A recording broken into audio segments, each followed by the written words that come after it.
When COVID-19 restrictions shut down thousands of Kentucky businesses, many owners pivoted to survive. For instance, many distilleries shifted to making hand sanitizer in order to keep their businesses open.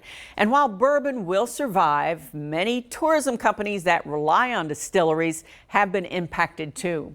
LEX 18's Conroy DeLuce spoke to one owner who lost 80% of his revenue in an instant, but he's rebounding with a new focus.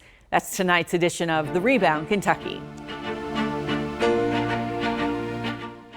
2019 was a good year for Abe Owen and Horse and Barrel Tours. Increasing revenue and more visitors even led to the reimagining of this space. Once an office, now a speakeasy right off New Circle Road.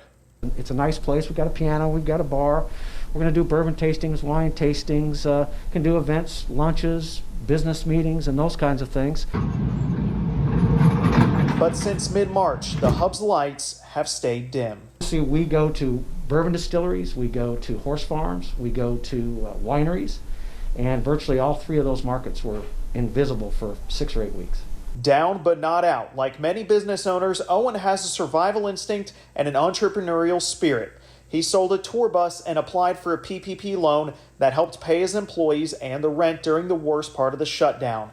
Then came a pivot to retailing sanitizing products, including a disinfectant and another spray-on technology that even Owen did not know about until just a few months ago. An antimicrobial gives a disinfectant an added layer of protection that can last up to 90 days. The front room, once home to a gathering space for visitors before starting a tour, will soon be a retail shop for Guardian Biosecurity in the meantime. Another pivot is coming next week when the business expands to sanitizing vehicles by appointment. Key fobs, all the handles, everything that you touch, even the carpet.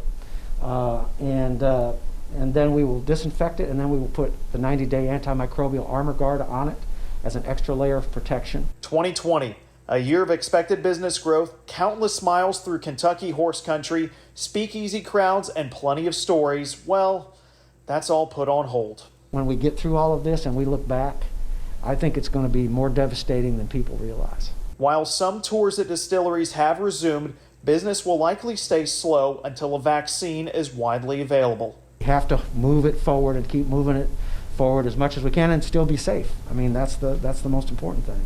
In Lexington, Conroy DeLuce, LEX 18 News.